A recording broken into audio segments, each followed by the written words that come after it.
Before the interview starts, make sure you go to marsmarsmars.com and use the Mars files at checkout for 15% off your order. Also, make sure to like, comment, and subscribe. I count my money when it comes out the ATM. It's hard for me to trust people. I'm from the hood where everybody does you dirty. Yeah. So it's just like, I've always been someone that could do bad by myself. I said it in my first mixtape. Young bass guy, and I'm bass with the Martians. Martians, Martians, Martians, Martians, Martians, Martians. All right, boom. This is the Mars Files, powered by 1AM Radio, live on Dash Radio. It's your boy Mars 3 times, and today I'm here with Lit Papi. What's poppin', y'all? Chilling. So I kind of want to just like tell the story of like how I found out about you. Cool. So I was like heavy into like watching live streamers. So I was like watching like people like Ice Poseidon, Asian Andy, you know, people like that. Yeah, Cloud Out Ice. Yeah, and then I at the same time I think Fuzi was kind of doing live streaming stuff too, right? Mm-hmm. And then I remember him talking about meeting, like going to like some Drake party, meeting some dude that was like, oh yeah, Drake's inside, which was you. Yeah. At the time. I mean, he was honestly like stalking Drake. Yeah. And like trying to really manifest or whatever he was trying to get him at the show. You get what I'm saying? But he had literally like went to 2 or 3 clubs before that, and then he stumbled across it and actually ended up outside the party. And you were outside the party? Yeah, I was like the complete opposite. I was drunk as shit. I had just came from my brother's house, and my boy had called me last minute like, oh, you about your music shit, right? Just pull up to this address. And I'm like, yeah, I'm drunk. I'm on probation, all kind of shit. I'm on the way home. My phone's about to die. He's like, man, it's Drake's party. I don't even know why I'm telling you, but just come on. So he hung up, and then I got there, and then it was at that time my boy had just walked in, but I had already been there, so some of the security and everything already knew me. And my boy that I was supposed to walk in with was with Diddy's son, and they had already walked in. So by the time I got there, they were pressing models. Like, there were like model girls out there that weren't getting in the club because it was just so like on lock. Yeah. And then I saw Fusi, and I had seen him on No Jumper. And I had seen him just talking about Greek theater, and I was like, get him to the Greek. Like, you feel me? Like, that was unreal, because the Greek theater, that's like a pivotal-ass fucking venue, like, for anybody. Like, I don't know anybody where I'm from that's ever done that. Like, rest in peace, Nipsey Hussle, but Nipsey Hussle hadn't even done the Greek at that point. Words. You know what I'm saying? So you meet Fuzi outside and you're just talking to him. You're like, oh yeah, I can get you in, this and that, or? Nah, it was more like I walked up to him. I told him who I was. I told him I had the song Lit Papi and everything, because I had just dropped it the same day as Scorpion, and because that was my mom's birthday. And I basically just told him I'm from the hood. I ain't trying to die there, you feel me? But I heard you doing this show at the Greek Theater. I know you wanted people to email you and all that, but I ain't even going to try and get caught up in the riffraff. And I believe in God, like GPS, God's positioning system. Something put us right here, right now together. And he was like, yeah, I feel that. And I was like, man, if I could just do one song, I don't even need a whole set. All I want to do is one song. And he was like, you got it. And I was like, real? Like, I didn't believe him, honestly. I was like, it was that easy, you feel me? And he was like, yeah, I got you, bro. You're performing tomorrow. I got you. So then he was like, are you going in tonight? And I was like, yeah, low key. He was like, can you get me in? And I'm like, not really, bro. They like pressing females right now. You feel what I'm saying? But I had already known the club pretty well, and I remembered how I came out the back of the smokers area in the back. And I basically told him, follow me, long story short. And he was following me, and then for some reason, he turned around to talk to somebody else, and it was like, you know how L.A. is, Hollywood, you feel me? You getting in the club, you better go when it's time to go, or else you getting left behind. Yeah. So, long story short, I look back, he was gone. I go in, I do all my networking, I walk right past Drake like he was another dude, because he was to me, you feel me? He do the same thing I do, like I'm not... At the end of the day, he bleed just like I bleed. You feel what I'm saying? And I rap and sing too, and a lot of people always compare me to him. So it's not like a resentment thing, but it's just like I know the percentage. I know what I do. I know what he has help doing. You feel what I'm saying? But To be fair though, Drake is the fucking best rapper ever. No, I mean he's definitely a dope commodity, and he definitely put in his work. I'm not gonna take that away from him, but it's just like Kobe says. It's not even a cocky thing. It's just a percentage. You feel what I'm saying? I don't know. Just to argue with you, because Drake's my favorite rapper, and I can't have you on my podcast talking shit about Drake. No, you're good. I don't. It's not like I know Drake. I'm really joking about it. No, I but feel you though. Let's be real. Like, sure, he's gotten some help, but who hasn't gotten help? Let's be honest. I haven't. Well, shit. Maybe you should get some help. Maybe you should get some help. Shit. All right. So off that, I guess you kind of built a relationship with bro, and then like lit the what's the song called? Because I'm always Lit Papi. Lit Papi. So Yeah. So that's not even your rap name now that I think about it, is it? So my rap name was Show Luciano. I actually just changed it to Lit Papi because Lit Papi got so fucking big. Everyone calls me Lit Papi. Yeah. So it wasn't a bad name. It's like Jay-Z has Jigga, you feel me, Tunchi and Lil Wayne. Yeah, yeah. Same thing. Yeah, you feel yeah. what I'm saying? No, So it's absolutely. like, I like Lit Papi more than Show Luciano. a lot of people do. A lot of people are very intimidated when they hear Show Luciano, but like I come from a real hip hop hood type of background, so it's like Show Luciano is a very well known name in like that type of arena. Mm-hmm. But like the SoundCloud and the YouTube and the streaming The internet. and all that, the internet, yeah, Lit Papi definitely takes to everyone way more. Yeah, absolutely. So I said fuck it. Um, Lit Papi. So the song comes out, Yeah. and then, I mean, you're kind of on like you kind of go on a run, because I see you on like I would see you on like Ice Poseidon stream, like just at his crib. Yeah. I'd see you like at No Jumper and shit. Yeah. You shot the video at No Jumper, right? Or At part of No the video? Part of the video was at No Jumper. Part of it, There like, was because another like a bunch video of that was people shot at picked the it Clout up. House. Like a bunch of people like picked it up. Like Keemstar picked it up. Like Yeah. a bunch of people picked it up. I mean, kind of describe that. Like I mean, you're- clout out Keemstar because honestly, he knows we had our differences and everything because I didn't like the way he was bullying Fousey and everything.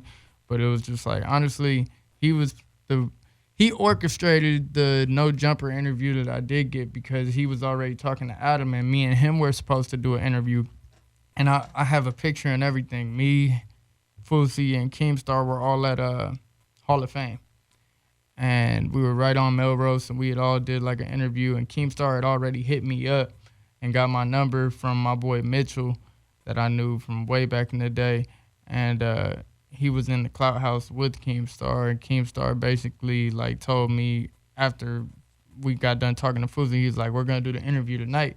So then next thing I know, I'm sitting there with Fousey, and Keemstar texts me like, "Come to on some shit." I'm like, "Oh shit," but I'm not stupid. You feel what I'm saying? I play chess, so I get what was going on. So it was like they kind of ambushed me, but I kind of knew it was an ambush. And then basically Keemstar told me later that basically he was there and he was talking to Adam about doing the interview with me. And then Adam was like, "Oh, you know him? You have his number and all that," which is crazy because Adam knew me before Fousey and Keemstar. Yeah. But yeah, Keemstar is the one that basically made that happen. Okay, so all this happens, and then like I don't know, like it you had this big thing, like it was almost like a meme that happened on Like the internet, glitch in the Matrix. and then after that, I mean, it kind of came and went. Like, do you still have relationships with these people? You know, like do you still talk to Keemstar? Do you still talk to Fousey? Like what? I just saw Fousey. I just saw Adam. Keemstar, me and him don't talk. I'm not gonna put him on blast, but he knows we ain't got no beef, but we don't talk no more like we used to because I stuck up for Fousey. So, Okay. and then we got into it on Twitter, and then he apologized, and he knows what happened. You can ask him. But I'm also like confused too, is like how all this like happened for you, and then like it kind of didn't like translate over. It honestly did. It did because the song is over 2 million streams. But I mean, And then outside of it's the just song like- though. I mean, outside of the song, I mean, like your social media following. Like I'm thinking all these things happen to somebody, and then their got followers hacked. goes crazy. I got hacked So like 3 times. okay, so let's say your first Instagram page that you had, like how many followers did it get to before you I got had hacked? like 10K, and then I got hacked, and I didn't know how to deal with it. I didn't know how to handle it. I made another page. That one got hacked, and then I was off of social media for like a fucking month, which was stupid as shit. Do you think that stalled you out? Because I feel like you had all this momentum, and then it kind of definitely. I feel like that definitely fucked my momentum up because you had like the world watching at one point. You know what I'm saying? You had all the biggest YouTubers like in your corner, in your video, real life, and then it kind of just like That's why I dropped the EP on SoundCloud after it hit 1 million, because it hit 1 million in 4 months. Yeah, you feel me? But that's why I dropped the EP, and it's called Reasonable Clout, because it's like, I had all these people fucking with me, and I have all these people fucking with me, yet I only have 300 something followers right now. Yeah. You feel what I'm saying? It doesn't make sense. It doesn't at all. But it does make sense to someone who knows about social media, where I didn't know about social media. I didn't know people could literally just hack your shit and kill everything off. Yeah. And then there's over 60 fucking fake accounts. What is the word? Impersonating. Yeah. So that ruins a lot of credibility for booking. That ruins a lot of credibility for fans and all kind of shit. They had people saying that I was doing a collab with some group I've never heard of called One Jump or One Big Jump. It was like One Direction or some shit like that. And it was like, what? Like, that would be dope. I fuck with their music, but I'm down to do it, but it wasn't me. At all. All right. We kind of got that covered. I kind of want to just go backwards and kind of just start at the beginning. Like, where are you from? Like, where were you born? South Central Crenshaw District, Los Angeles, California. Same area as Nipsey Hussle. Rest in peace. SIP the Great. Rest in peace, Nipsey. Shit. That's basically it. You feel me? I'm from the hood. My father was from the hood. My mother was actually a child actress, so I'm the son of the hood in the industry.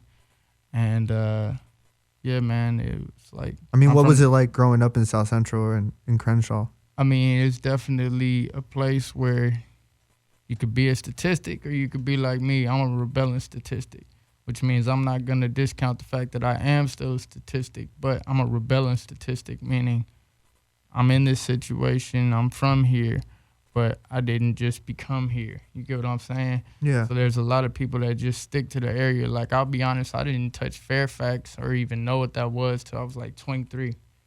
So it was like, that shit alone shows you how crazy and how encaged even the mindset is of people where I'm from. Yeah, you don't like leave like the area. People don't leave the area, and it's for survival.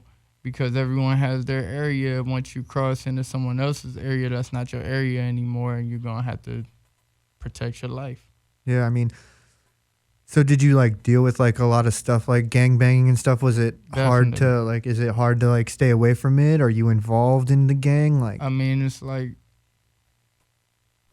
I'm past a lot of that, especially after Nipsey died. Because it's just like my hood in general, they kill each other, as we can see with Nipsey. And I was always like, I always felt like Sonny in The Godfather, where it's like, it's stupid to die for someone that's not your family. But my catch-22 was, everyone was my family. So I didn't really have a choice. So it's kind of like royalty. You get what I'm saying? Everyone wants to be a king. Everyone wants to be a prince. All these people want to be gangbangers. All these people want this life. But you don't know the responsibility. You don't know the growing pains. You don't know the real reality of the things that we have to deal with when you have no choice.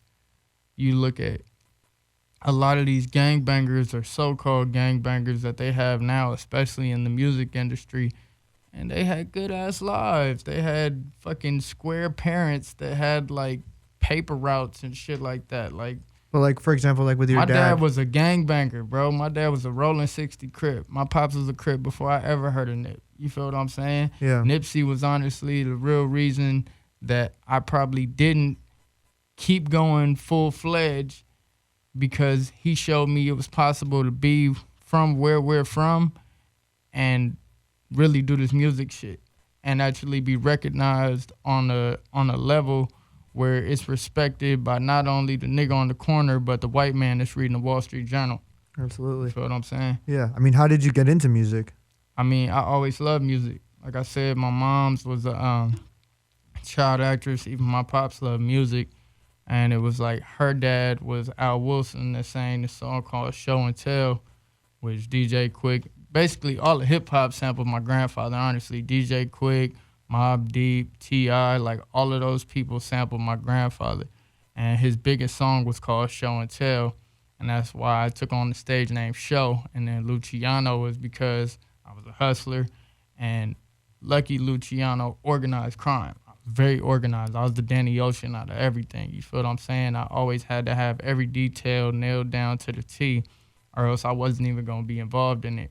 And then it was like, even though I was involved with gangbangers and all that, I didn't really care where you was from as long as you didn't disrespect me. And it was like, I never took business personal. That's the main mistake that a lot of these people make with business in general, is they take it personal and they don't know how to separate the two. Business and personal are completely different. Business is business. Personal has emotions. Business has no emotions. Business only has transactions. Absolutely, absolutely. So, I mean, how old were you when you started making music? I started making music, I think I wrote my first song when I was like 8, bro. Word. Real life. And when I first started, like, taking it serious, like, because honestly, and this goes back to the Drake thing, is like my mom used to be signed to like Coolio and everything. So I used to be in the studios that Pac was in and all that shit at an early age. And we used to watch Degrassi while they were recording. So that's what fucked me up about Drake, is like when he came out, first thing I heard was, I forgot to call you on your birthday. And I was like, this shit is trash. That shit's hard. Ransom. Yeah, Ransom was hard. Fire. Yeah. Ransom was definitely Ransom the was song. hard. Ransom was like, oh, this nigga can rap. Ransom was definitely the song that was like, damn, who the fuck is Drake? Exactly. But then I saw his picture and I was like, what the fuck, this is the nigga off Degrassi. And me and my brother kind of laughed at that shit. And then It's funny, was like, that never fazed me because I never watched Degrassi. Yeah, see, I watched Degrassi in the studio. So imagine being in the studio, like a legendary music studio, and you're watching Degrassi, and then 10 years later, you're listening to music and you see this dude's fucking mixtape cover and everyone's comparing you to this nigga because y'all both rap and sing, and it's the nigga off Degrassi. A lot of people actually compare you to Drake. Bro, they were calling me LA Drake, American Drake, and it got to a point where I literally stopped. Realistically, how many people were saying that? Bro, this is way before Lit Papi. We're talking about literally like everybody that fucking met me. Oh, you like a LA Drake. You like an American Drake. You feel what I'm saying? And it like really used to piss me off because no discredit to Drake, but I really sing. So it was like Drake really sings. Stop. You like say no discredit to Drake, and then you say something like that. It's like, no, come on. because it's like, okay, Drake really fucking sings. There's a difference between singing and there's a difference between holding a note. I don't know. I don't know. I don't want. He's like, I'm about to end this podcast. It's just like, he's like, OVO, motherfucker. No, it's just like, bro, come on, like, you can't. Okay, who's your favorite singer? Who's my favorite singer? Singer. Like strictly singer? Singer. I don't even know. Okay, I'll put it to you like this. Who's your Chris favorite Brown singer? sings. My favorite singer, Stevie Wonder. Top. Drake sings, bro. He doesn't Stevie Wonder sing, and he doesn't Chris Are you Brown saying sing. you could sing like that? Yes. I need to hear it. Seriously? Hold a note. Let me. Hold a note. What can you wanna sing? hear? What can you sing? One of your songs, real quick. Sing one of my songs? Let's hear it. All right. All my life I know how it would be something, even though they told me I'd be nothing. Never thought I'd be shit. Never thought I'd be this big, but now they see it's not up to me. It's fake. Okay, I'm impressed. I did not think it was gonna be like that. But like Drake can still sing like that. Drake can hold a note. It's just like, okay, Chris Brown sings. Sure. Drake can hold a note. Sure. You feel what I'm saying? It's just different. How come? I mean, I guess I haven't really dove super deep into your music, but how come you're not pushing that instead of because of the Drake narrative, where it was like I literally, and that's what I was getting to, is like I literally stopped rapping because I was getting that a lot. And then I stopped singing because I was getting that a lot. And then I just started ghostwriting for people. So I got more into rapping than singing. And then it was just like, with Lit Papi, I kind of found the happy medium because in the breakdown, you can hear it a little bit. And honestly, that was supposed to be the hook of Lit Papi. Okay, but how Imagine if that would have been the hook. But how come you're not singing more? Like, how come you're not putting out like a full R&B project? A full That's R&B what I was saying. project. Did you hear Reasonable Clout? No, I didn't. See? I didn't. So you have to listen to Reasonable Clout. Okay. You feel me? That's actually in my bio right now. I have another project I'm about to drop, Cloud Out-ish, on not SoundCloud, Audio Mac. It's gonna be called So Hard on World. It's definitely got more singing and rapping, but it's just like I'm a Libra, so I know how to balance. Mm-hmm. You feel what I'm saying? A lot of people don't know how to balance. A lot of people sing too much. A lot of people rap too much. And that's the thing is you have to give people enough of both, especially my fans, because Lit Papi got everybody so hyped. The next shit that I put out has to make them even more hype or keep them on that level. I mean, It's like if I put out a fucking R&B project and I'm Lit Papi, people are going to be like, they might like it, they might love it, but there's still going to be fans that's going to be like, well, I can't turn up to this. See, I don't know. I think I don't know. I feel like we're about to get on a different tangent, but I just think that like if you could do it, like why not do it and be different and stand out? No, definitely. I mean that's the other thing. Also, it'd be something people wouldn't expect. Like I wouldn't expect. Like if, for example, a casual listener who's only heard Lit Papi and just like knows like the meme of it or whatever, wouldn't expect you to like do like some like singing in the rain R&B type vibes. You know what I mean? I actually wrote a song called "Singing in the Rain" in like the 5th grade. But like, you know what I'm saying? Like people wouldn't expect that from you. So like maybe you should go that way just to hit people with something that they wouldn't expect. But also it's like, do you ever like sit back and be like, do you ever feel like maybe you almost like missed a moment? No. No? I feel like everything happens for a reason. I feel like God does everything for a reason, man. You feel what I'm saying? Because if shit would have been how it could have been, then it wouldn't be what it is now. And what it is now has given me so much more to put into music. And that's the thing is, like, a lot of people, when they get a placement, they get complacent. I've never been that type of person. Like, that's honestly how Lit Papi got made. I made Lit Papi after my pop star, SRP. I broke up with my ex, and I was just in a real dark place. I was drinking a lot, smoking a lot. I had already did that, but it was definitely increased. And it was like, I had a whole nother project called NWA, New Waves Approaching, and it was like 3 songs that weren't mixed that was keeping it from being dropped. And then my dad died and all that, and we had to shut down the studio to pay for his funeral and all that because obviously funerals are costly. What happened to your dad? He died of cancer. Damn. Yeah. Sorry. Cool. I mean, how did he died September 1st, 3 years ago. Wow. But yeah, right. That's rough. How did that affect you? Like, what was that like? Man, it's just like being from the hood. You're surrounded by death from an early age. Like I remember going to funerals in the 4th grade and shit like that. But it's like when it's somebody that close to you and you actually see them take their last breath, it definitely changes you. And I'm not gonna lie, it changed me for sure. But it was just like, it had me in a place where it was like I was almost numb, but the only thing I could do to feel was do music. So that was why I said, fuck the other project, and I got in the studio with my producers. I'm not going to put y'all on blast, but basically they did the session because I was giving them pharmaceuticals. You feel me? I gave them a few of these, a few of that. You feel what I'm saying? And we were doing 4 a.m. sessions, and I was doing all these songs, and I did like 10 songs in one night, but one of them was Lit Papi. But Damn, Lit Papi was like... That's fresh off your father passing away. Yeah. And Lit Papi honestly came to be because my producers were like, damn, you're dope, bro. Like, fuck, we want you to fucking make it. Like, because they used to pick me up off Crenshaw when I didn't have a car. But did you know what Lit Papi was? Like, when you made it? No. And that's then- what I'm getting to is like they literally told me they're like, you're dope, but your shit's too hood, your shit's too dark. Like people want to be fucking happy. They don't want to be. You're never gonna get signed. You're never gonna get noticed like this. You feel what I'm saying? And I was like, well, I'm not really a happy nigga. You feel what I'm saying? I don't really have anything happy to talk about. So I was like, okay, if we gonna do something happy, nigga, like anything close to that, it's gotta be lit. And I literally said it's gotta be lit. And I was like, I was listening to Made in Tokyo. There was a song called She Want the Time of Her Life.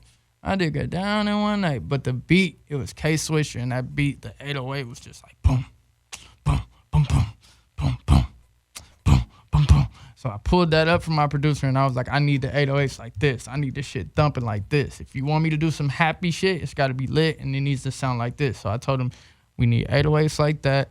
Then we went through the little kit, and there was a sample of a lady saying, put all of your troubles in a bottle, in a bottle. I was like, grab that. I don't know what that is, but we going to use that. And then the last part was the keys. And we all took turns on the fucking piano, and my boy Chris got it right away. He was like, dun, dun, dun. I was like, that's it. That's all I need. And I'm like fucking notorious for that. Any producer that knows me, I don't give a fuck if you have a platinum plaque. It's like once I'm ready to go, I'm low-key ready to go because I don't write. I go off the top with all my shit. Like you'll hear all my shit, and you wouldn't know it if I didn't tell you, but no one helps me write the hook. No one helps me do the verse. I go all off the top. So it's just like, I was like, that's it. So I had a bottle in hand. I went in the studio. I started singing the hook. Hennessy eyes, centerpiece that go so well together, girl, we go so well together. And that was supposed to be the hook. And my producer was like, that's dope, but you said you want the shit to be lit. This shit needs to be more lit. And I'm like, what? Like, just leave me alone, nigga. You want me to do a happy song? I'm finally singing for you motherfuckers because they always wanted me to sing because they knew I could sing too, but I ain't like singing like that, especially not at the time. So they was like, no, it should be more lit though. Like this beat should be more lit. So I was like, what y'all want? And I literally, like I was drunk, bro, and I literally was just making fun of all the mumble rappers. And I was like, what y'all want? Lit? I get it. I need it on my dick. Like I literally did that, and they were like, yeah, do that. That shit was dope. And I'm like, man, fuck y'all, nigga. I'm from the hood. You got me fucked up. I ain't no motherfucking mumble rapper. I'm a real lyricist. They're like, oh, but that shit was dope. You should do that. I'm like, man, I thought about it for a minute, and it was kind of like Eazy-E doing fucking Boys in the Hood. Mm-hmm. And it was just like, all right, fuck y'all. You feel me? Turn off the lights. Give me this hand. I finished the hand. The rest is history. And then you put the song out. I put it out the same day as Scorpion. And then that's the same day you met Fousey. Yep. No, I met Fousey July 15th. I thought July 15th was the day that... Yeah, but I actually met him at Delilah at 1 a.m. on July 15th. Isn't that crazy? So it was literally that whole day was the whole time that all happened. So it was like Drake had a party at Delilah that I happened to be at. I got Fousey in the club after I was about to leave. And I was on the smoker's patio, and I see him still outside. And I'm like, fuck, I told him I was going to get him in. Fousey. He's fucking like scared and shit. I'm like, Fousey, come on, man. Like, meet me in the back right now. He's like, I don't want to piss off Drake. I'm like, man, fuck all that. If you're trying to get in, you better come now because I'm about to leave. You feel me? My girl was tripping at the time. My phone was dead. I already knew it was. But that was July 15th. But the event was called, what was the event called? Hate Dies, Love Arrives. I thought it, but that was on July 15th? Yes. So it was the same day? Yes. And so then the next day, the show happened? The morning. So it was already July 15th when I met him. But like, and then the show happened. Yep. And then I went. And then you start going though, right? Like at that point is when you start, when the song starts moving, right? What do you mean? Like the Lit Papi song. So I dropped the song the same day as Scorpion. The time that we met was at Delilah at 1 a.m. And the only reason I didn't know that. But I'm saying though, the song starts going up after all these people start like sharing it and stuff. Yeah, honestly, the song went up like the next day because honestly, it was fucking PewDiePie. It was PewDiePie talking shit about Fousey, and he was like, way better than Drake, way better than J. Cole, way better than Tekashi 6ix9ine. He was like, my man, Little Papi. And he started calling me Little Papi. And that's when it was just like, nah, fuck. You feel what I'm saying? But honestly, he called me the worst rapper alive. And it just made everybody look at my shit. And then they were like, nah, this nigga's dope. He is low-key better than Drake. Yeah, you feel what I'm saying? And that's what they were saying. That's what they were saying. That's a hot take. That's what they were saying. I don't know. You can look up the videos. But that's what they were saying. And that's the crazy shit is, I came out and everyone was expecting Drake. You feel what I'm saying? I went, there was this other dude that they were calling Lil Man Bun. Sorry, dude. But that's what they called him. And fucking, he was supposed to go first. But he was nervous. So I was like, what? It's the Greek Theater. I'm going to go. You feel what I'm saying? So I got up there. I did the shit. And yeah, it was like the next day. PewDiePie and then what happened? Wasn't video. there like a bomb threat or something? Yeah, there was definitely a bomb threat. But that's the crazy shit is imagine if I didn't perform. Like, it's crazy how I ended up opening. And there were a lot of people there, bro. Foro was there. Wi-Fi Funeral, Styles P, Mano, OT Genesis, Adam 22, DC the Don, Dax.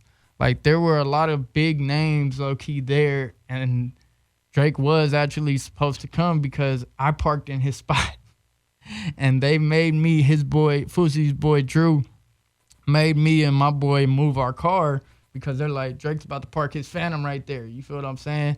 And then we were just sitting backstage, eating, watching everyone else perform. And then all of a sudden, these helicopters and fucking feds start walking in and fucking they're talking about a bomb threat and all this shit. And shit got shut down. That's fucking crazy. It is. And then, okay. It's and then, honestly like some fucking glitch in the Matrix shit. I'm not gonna lie. And then, yeah, and then as the days go by, like, they all set up the music video to be shot, right? Or you set that up? They set that up. Yeah, they set So I originally had a whole different video, but I did the video and it was like there was an artist cut, which was my vision of it and my like directing of it, and then there was another cut which was the one who had the camera's vision of it. Yeah, and then, but they also were like vlogging the whole thing. Like, I remember it being but that video got taken down because she basically hit me up and said, I want the clout. I see you on No Jumper. I want the clout. I want the connections and all this shit. And if I didn't fucking introduce her to Adam 22, that she was going to remove the video. And she removed the video, and then we made the other video, which was with Fousey and Lil Xan and Adam 22 and all that shit. That's crazy. That's a whole different video, right? Yeah. And then after that, like on the how do I say it? Like on the end of that, like how did it like go up and then like nothing, like were you putting out music as that was happening or like? No. I was like, you were the kind strategy of, were you kind of like lost? The strategy was to just keep everyone on Lit Papi. The only thing that I put out was Lit Papi 2.0, which is with Fousey. And besides that, have you heard that? I don't think so. I mean, I might have though. Like, I might have when all of it was happening. No, you would have definitely known if you heard that because I was actually singing on that. Okay. But check it out, Lit Papi 2.0, Cloud Out Fousey too. But yeah, man, I wasn't putting anything out on purpose because you wanted to focus everybody to Lit Papi. Yeah, because perfect example is Mo Bamba. Yeah, Sheck West. Sheck West is signed to Cactus Jack, Interscope, and Good Music. He put out Mo Bamba 3 years before that shit actually hit. Yeah. But and he has 3 labels behind it. When all this was happening, were labels reaching out to you? Yeah. Honestly, I was getting booked a lot. I was fucking supposed to do a show in Romania for like $60K, but I was on probation for some stupid shit and couldn't leave the state. So that shit held you down. For sure. And then the social media shit happened where I got hacked, and God. It was definitely. That's a mess. It's a story. Yeah, no, absolutely. It's a story. You feel what I'm saying? Absolutely. You no glory without the story. You feel what I'm saying? I definitely, and that's the thing that I know in my heart is like, it's one of those things where it's like I said, it's too blessed to be stressed, too much juice to be pressed because no one's done what I've done. Yeah. Not Drake, not Nipsey. Not anyone that you can name. What do you mean? No one's done what you've done? No one's done the numbers. No one's done the they've definitely done the numbers. No, without a camp. They absolutely. I mean, Nipsey was independent the whole without time. A camp. I mean, you're telling me Nipsey was independent, and I'm from where he's from, bro. You know how many deals Nipsey had? Rest in peace to the great. But you know how many deals Nipsey had? No, but what I'm saying is though, like you had a camp essentially because it was FouseyTube, it was like all these YouTubers, like that's not a camp. I mean, that was them pushing your song. Like, yeah, but that's still not a camp. But that was them pushing your song. Drake literally has fucking PewDiePie shouted Spotify. you out.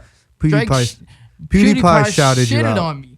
PewDiePie said I was the worst rapper but like ever. that's still a look. That's reverse fucking campaign, honestly. I mean, it worked. I mean, it worked.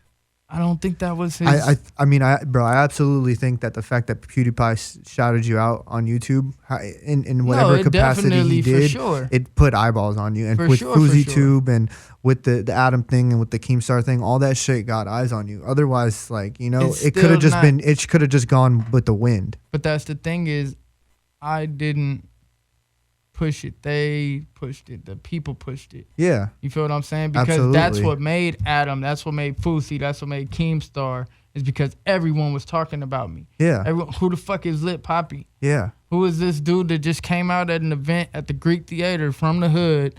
And he's talking about it was like crazy. A bitch on these bitches on my dick. It was you like feel what I'm it was saying? literally like divine timing. You were like literally in like definitely. the right place at the right time. You can't say that they were a camp because none of them were honestly pushing. I mean, they helped you shoot the video. They were like talking about you for crazy. Their content. Yeah, but they pushed it. They wanted their content. I mean, they pushed it. They didn't fucking put money in my pockets. Absolutely. They didn't put money behind the record. They didn't. You can't compare that to a camp at all. But you can because they didn't necessarily put money behind you, but they put influence behind you. They put a bunch of influence behind you. Yeah, but it's not the same thing, especially because they wouldn't have fucked with me if people weren't already fucking with me. You get what I'm saying? A camp fucks with you when no one fucks with you. Yeah, absolutely. I get that. You get what I'm saying? I get that. That's like me saying Dash made 1 a.m. radio. Why didn't you have like a camp? Why didn't those things come together? I had my label, Block Nation, but honestly, I count my money when it comes out the ATM. It's hard for me to trust people. I'm from the hood where everybody does you dirty. Yeah.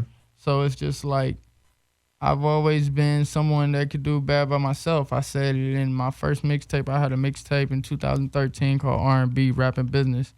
And there's a line where I say, put the mirrors on the ceiling to have someone to look up to. And I'm a firm believer in that because it's like, I never really had anyone to look up to. I never had anyone do shit that I wanted to do that I couldn't do without doing things that would question my integrity. Yeah. But I mean, you definitely need to have people around you. I mean, yes. Have you built that team yet? I got my brother. Me and my brother, Block Nation. You feel me? It's a registered LLC. I got family tapping in now. But it's like, honestly, I've been doing this shit. Yeah, but you need a definition of 10 toes, really, though. But you need like, I mean, I feel like just the fact that I go and get my, it's just like, I do everything that a camp would do for you for myself. Yeah, but do you see how it's not working though? It is though. But like, come on, bro. It is, but it isn't. Come on, like, dude, if you had a team when the Lit Papi thing was happening, like when it was at its peak, I'd probably be fucking broke, and I'd probably have a bunch of motherfuckers that had fucking contracts on me for bullshit, and I wouldn't be seeing any of my fucking money.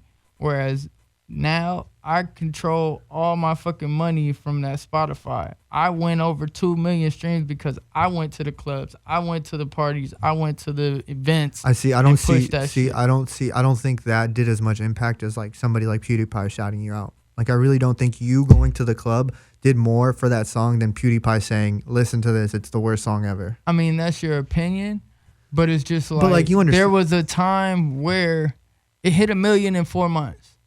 But there was a time where the momentum definitely slowed up. And if I wouldn't have kept pushing it or released other music, it wouldn't be at over 2 million streams right now. Maybe. Because PewDiePie got caught even singing my fucking song. And then he tried to like not talk about it. Because you look at it, when I actually blew up, quote unquote, or when the shit actually really started getting talked about, that was when PewDiePie didn't talk about it. That was when... No. What? Are you kidding You're telling me me it got 1 million in 4 months and that wasn't PewDiePie talking about it? No. So PewDiePie didn't talk about it. So after everyone started actually reacting and saying that shit was good, PewDiePie wasn't talking about that shit no more. Okay, he looked stupid. But he said something originally. he said something originally about fucking the Hate Dies Loves Arrives being a fail and me being the only thing that was fucking saving it. The worst rapper ever. And made a joke out of it. I think that did a lot. I don't disagree with you. I definitely think it played its part. But this is the thing is, there's a difference in, if anyone really did it, it was God, bro.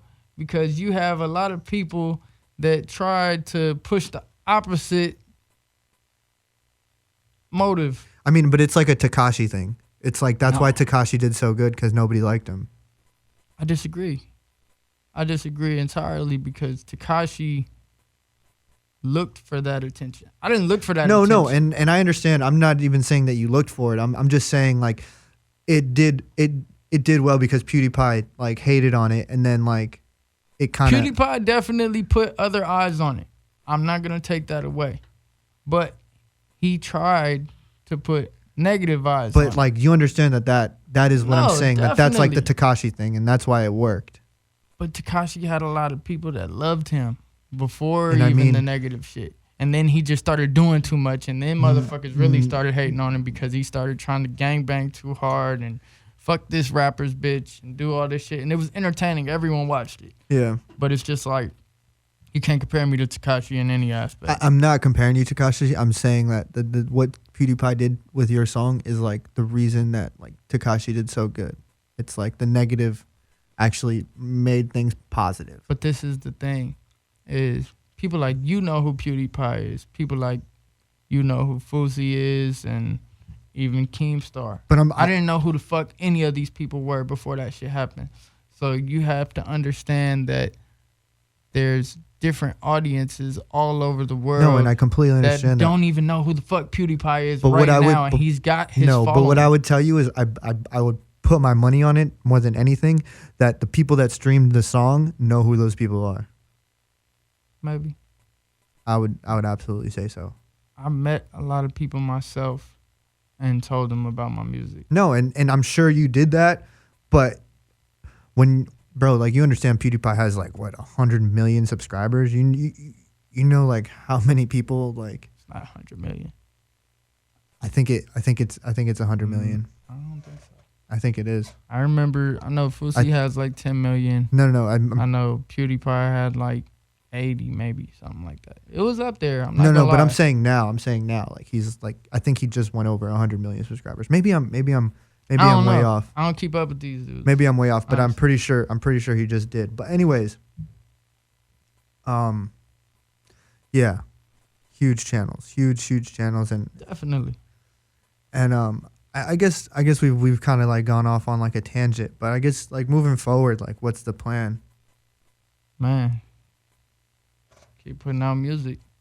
I spoke to you about the labels. I'm not gonna mention their name right now, but I spoke to you about the labels that have been communicating with me. I've done a session with one of them, getting a beat pack from one of them, and it's honestly like the next project that I put out, I'm gonna either get a deal with, or... Are you like looking for a deal? Do you need... I'm not looking for a deal. I'm looking for synergy. Okay. And if not even synergy, it's not really worth my energy because I've already done so much alone. Yeah. Without these people, because you could talk about PewDiePie and all that, but the internet fucked with you. For sure. Like the internet fucked with you. It went viral. It was viral. Yeah. It's the definition of viral. Viral just means it's spread around every fucking where. Yeah. I have motherfuckers from Dubai hit me up, and they don't say shit about PewDiePie. They talk about fucking how they saw me on the stream, just like you. Yeah. You feel what I'm saying? I don't know if you watch PewDiePie. No, I see. So I didn't even know PewDiePie said it. I was following the... And that's what I'm saying. No. You're in that world, but you didn't even know PewDiePie said but it. I just... But that's just me, and I'm still standing on the fact that a lot of people... But that's the thing is you're one of those people. But I saw it. But I saw it through No Jumper. I saw it through Fousey. I saw it through But you Keen. didn't know anything about PewDiePie saying it until I just told you.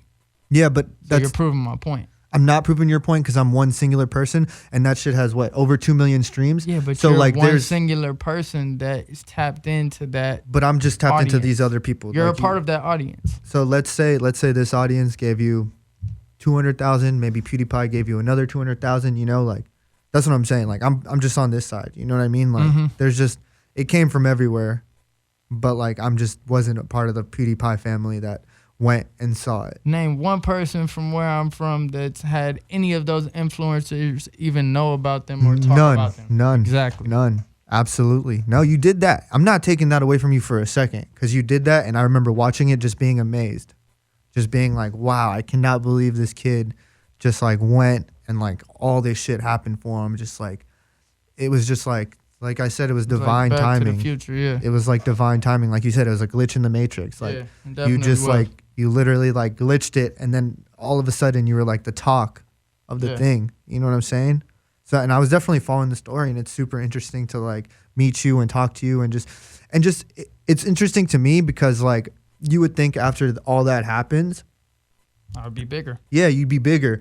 But I also understand where you're coming from, where you're like a dude from like this, every obstacle like, you know, can imagine. Yeah, and like you just didn't know. You know what I'm saying? Like you weren't ready for it. What happened? Because you didn't even know what was going to happen. Because like you said, you didn't even know those people enough to understand what was even happening. To even watch YouTube. I was off the porch selling drugs and shit. But that's what I'm saying. Like, and so like you didn't like. While it was happening, you didn't even really fully comprehend what was happening. You just knew people were listening to your music and you're like, oh, this is sick. Period. You know what I'm saying? And like, you didn't understand like how to work the social media, how to work the Instagrams, how to work the Twitter to even like really fully like benefit off of something major that happened in your life. True. Which is weird because I feel like that's the only reason it happened to you because you were just so oblivious to like, and it's not your fault. You know what I'm saying? It's not your fault at all. It was just like, it all happened so fast. It was like a whirlwind. And then like next thing you know, you're like, fuck, my Instagram's fucking hacked. Like, what do I do? Like, I don't even know what to do. I don't even know what to do now. So it's super interesting. And it's like I said, it's interesting to see that you're not bigger in it. And I'll be honest with you, if I was in your position, I'd be like super frustrated. I'd be like super like. I am, but I'm not because I know I'm big in real life.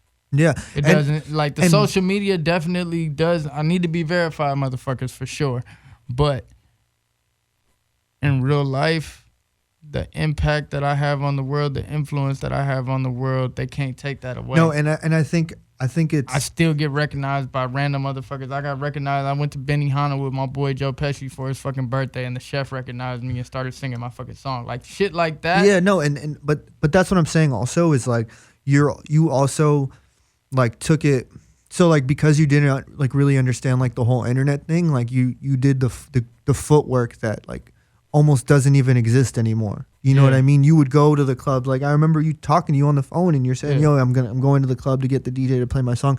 So that's like commendable too. You know what I mean? Because like nobody does that. You know what I'm saying? And the fact that you didn't really let it discourage you. You know, you're just doing what you know how to do. I'm from the hood, bro. You know what I'm saying? I'm up against everything that motherfuckers think they're up against times 10.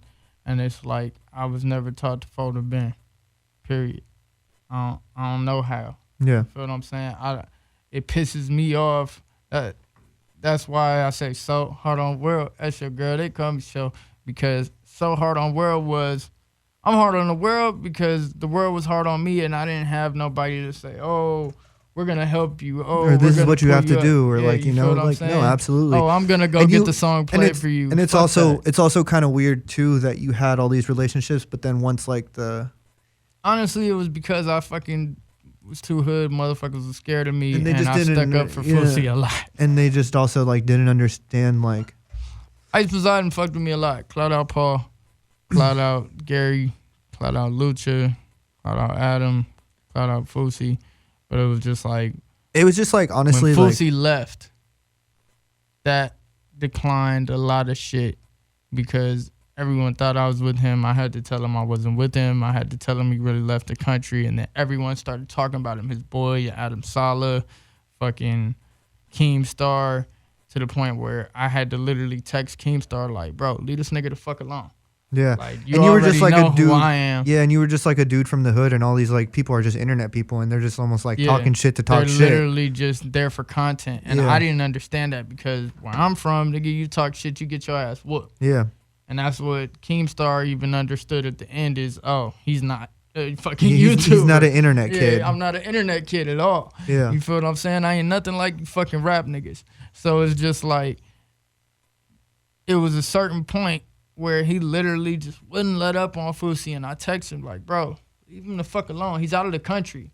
Like, if he's here, then do whatever. But I was like, with Fousey a lot, and I saw how much the hate really got to him. I saw how much he really would be depressed over motherfuckers talking shit, and I even had to tell him like, bro, fuck these motherfuckers. Like, what does their opinion really matter to you? Yeah, and you also just don't understand it.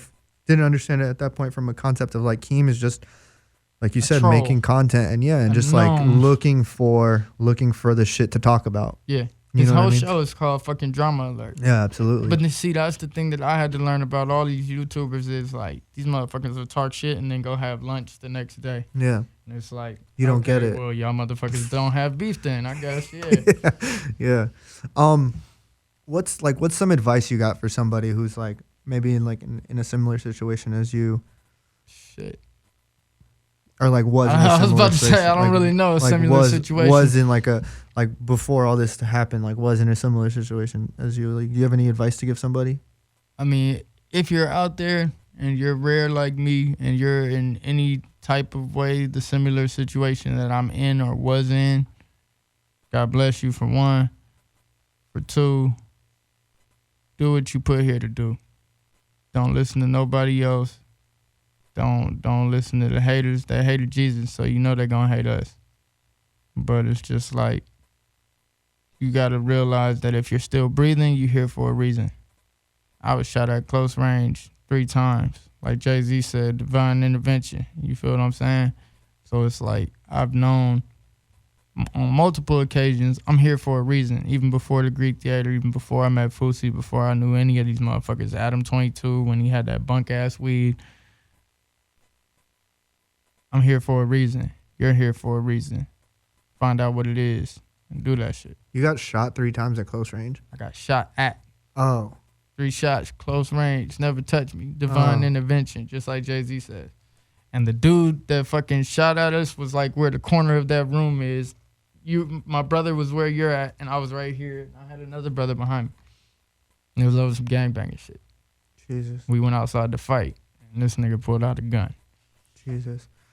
Not to mention all the fucking cops that pulled out guns. You got any shout outs or anything that you wanted to say that we didn't really touch on? Man, shout out the homie Bearcat, cloud out Ping, cloud out Fousey, Hakeem, Chris Long, Adam 22.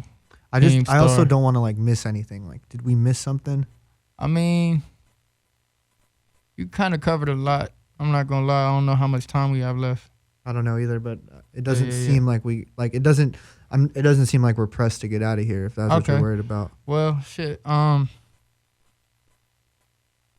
Shoot. That's another question. What's the first song people should listen to by you? The first song, Lil Papi. Keep running that motherfucker up. Fuck it, man. Keep running that motherfucker up. Keep listening to Lil Papi. Follow my new Instagram, Lil Papi 2 official. You got to figure that out.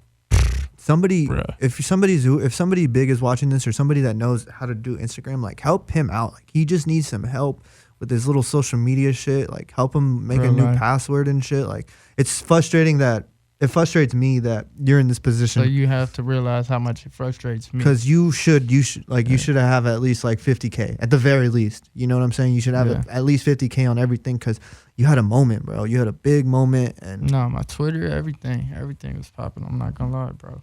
And it's just frustrating to me. So if somebody's watching this from Instagram or something, like help him out. Like, help him out. Like, I wish there was something I could do. You know what I'm saying? Hey, this is a step. And this is what I was telling you on the phone is it takes people that already knew me before this to tap in. You didn't know me before the Lil Papi shit. You feel me? When I met you, you were fucking one of the only people. I was a fan. I was like, yo, Lil Papi, what's good? Oh shit, you feel me? And that's the thing is that's reasonable clout because it's like, yeah, all these motherfuckers that don't know about my social media right now might not know it, but there's still people like you that find me on the day-to-day, and that shit keeps me going because it's like I'm big in real life, motherfucker. Yeah. Period. You feel what I'm saying? Shit's just gotta match up, man. No, definitely. Because that shit'll take you to the next level. But I'm not gonna get fake followers. I'm not gonna. So don't hit me up trying to give me fake followers and none of that. Because I'm not with that shit. Somebody hit me up the other day with that shit, and I was like, nah, bro. If it's not real, it's not worth straight. it. It's not worth to have like 50,000 followers and 100 likes. No. Like it looks crazy. It looks crazy. I don't really give a fuck about the social media shit, but I know y'all do it. I know these labels do, and I know that it increases booking and it increases looking. But at the end of the day, if I didn't do music, I wouldn't give a fuck about social media. It's a poisonous fucking atmosphere. Everyone there is fucking like ADD and it's crazy. But I do love how I can talk to a motherfucker from Dubai. I can talk to a motherfucker from Germany, Egypt, North Korea, fucking Sweden, Dublin, fucking Cairo, and they can tell me how they love my song and they want me to come to their fucking city and do a show. Yeah. Like, that's dope as fuck to me, bro. I'm from the hood. I'm from the South Central Crenshaw district where motherfuckers don't make it past 18, and I got all these motherfuckers hitting me from all over the world. So it's like, that shit, that's what I do it for. That's what the social media means to me, because I get to talk to y'all. I get to know how big my influence is. I get to see videos of motherfuckers in Palestine dancing to my shit with an AK and shit. Like, that shit is crazy, bro. Yeah. Hold on. But yeah. Let's talk about something else.